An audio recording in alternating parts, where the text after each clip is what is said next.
গ্রেপ্তার কুণাল ঘোষ, পুলিশের হাতে আটক তৃণমূল বিধায়ক কুণাল ঘোষ। নিট প্রশ্ন ফাঁসের প্রতিবাদে কালীঘাট তৃণমূলের ডাকা মিছিলকে ঘিরে শনিবার কলকাতায় ব্যাপক উত্তেজনার সৃষ্টি হয়। আদালতের অনুমতি ছাড়াই জমায়েতের অভিযোগে পুলিশ তৃণমূল নেতা ও বিধায়ক কুণাল ঘোষকে গ্রেপ্তার করে। একই সঙ্গে বৈশ্যানর চট্টোপাধ্যায়কেও আটক করা হয়। পুলিশের যেটা দাবি যে কলকাতা হাইকোর্ট অনুমতি দেয়নি, তাই আইন শৃঙ্খলা বজায় রাখতে পুলিশ জমায়েতে বাধা দিয়েছে। পুলিশ আধিকারিকরা আন্দোলনকারীদের স্পষ্টভাবে জানিয়ে দেয় যে আদালতের অনুমতি না থাকায় এই জমায়েত করা যাবে না।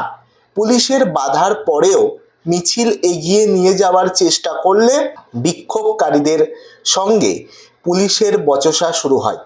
পরিস্থিতি উত্তপ্ত হয়ে ওঠে পদ্মপুকুর এলাকায়। এর জেরে দীর্ঘ সময় সিআইটি রোড অবরুদ্ধ হয়ে পড়ে এবং যান চলাচল ব্যাহত হয় এবং শেষমেশ পুলিশের কথা না শোনায় কুণাল ঘোষ তৃণমূল বিধায়ক, তাকে কিন্তু গ্রেপ্তার করে নিয়ে যাওয়া হয়। গ্রেপ্তারের মুহূর্তের ভিডিও দেখুন।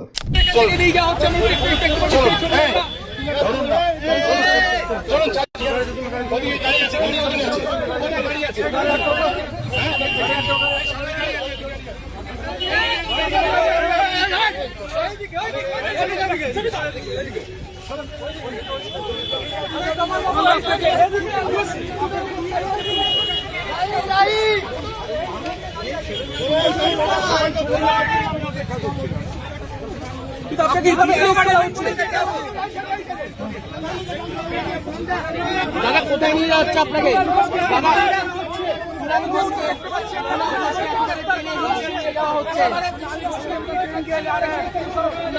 ট্রেনে হিসেবে বিধায়ক কুণাল ঘোষ কংগ্রেসের মুখপাত্র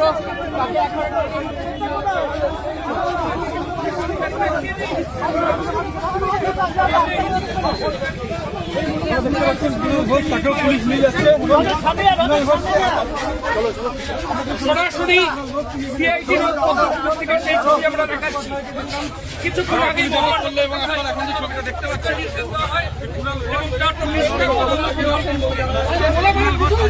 এবং পিজন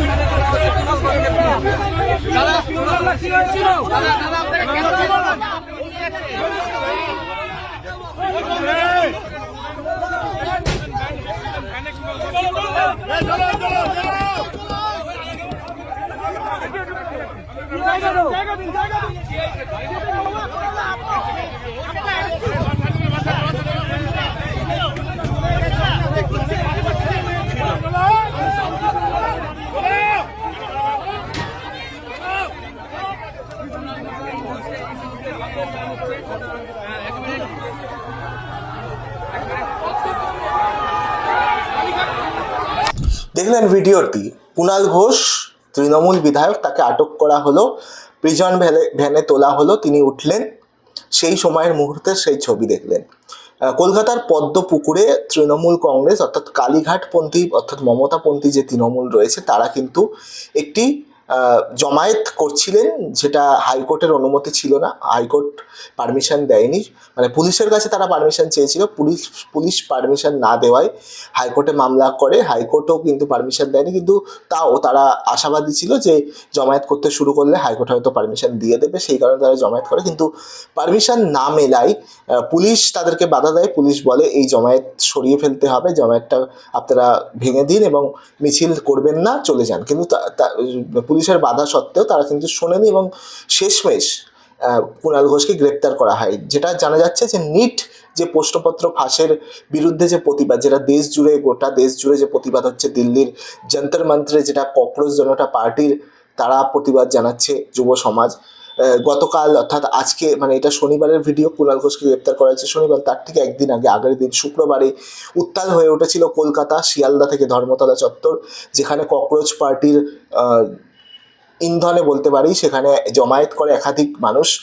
মানে তারা কিন্তু তারপরে সেখানে কিন্তু একটা বিশৃঙ্খল পরিস্থিতির সৃষ্টি হয় এবং সেই পরিস্থিতিকে নজরে রেখে, মাথায় রেখে আবারও সেই একই বিষয় নিয়ে আন্দোলন, একই বিষয় নিয়ে মিছিল, জমায়েত, সেটা কোর্ট রাজি হয়নি বা পুলিশও সেই পারমিশন দিতে চায়নি এবং শেষমেশ তারা না শোনায় গ্রেপ্তার করতে বাধ্য হয় কুণাল ঘোষকে।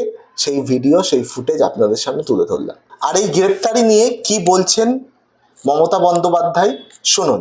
যে আজকে আমাদের একটা পুলিশের পারমিশন নেওয়া ছিল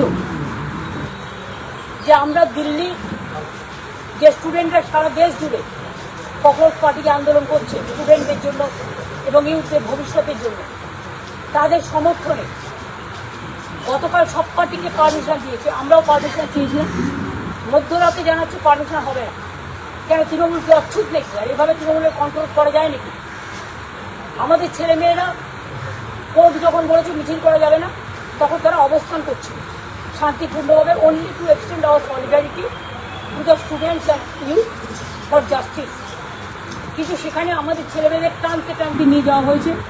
কুণাল ঘোষ এমএলএ, বৈষ্ণব চ্যাটার্জি সহ আমাদের ছাত্র যুব নেতাদের যারা ওখানে স্পটে ছিল, পুলিশ তার ছেড়ে দিয়েছে, আমাদের ফ্ল্যাগ ছেড়ে দিয়েছে, যেটা পুলিশের লিগাল অধিকার নেই কারো ফ্ল্যাগে হাত দেয়, কোনো পার্টির মাইকের তারে হাত দেয়।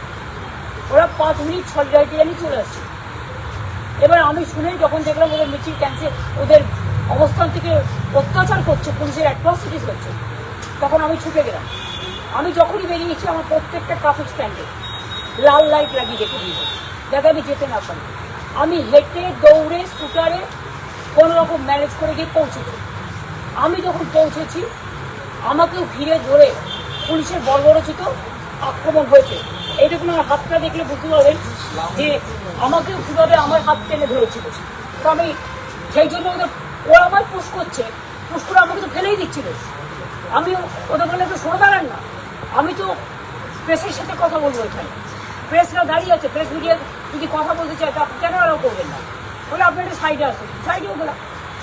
তাতেও যে অত্যাচার করেছে, যে বর্বরোচিত অত্যাচার, তারপরে আমরা স্কুটার নিয়ে সারা রাস্তা আমরা we want justice for students and youth করে আমরা এসছি। কিন্তু কথা হচ্ছে এখন বিমান যাদের অ্যারেস্ট করে নিয়ে যাওয়া হয়েছে, যাদের কোনো দোষ ছিল না, শুধুমাত্র তাদের দোষ তারা ছাত্র যুবদের আন্দোলনের সলিডারিটি জানাতে গেছিল।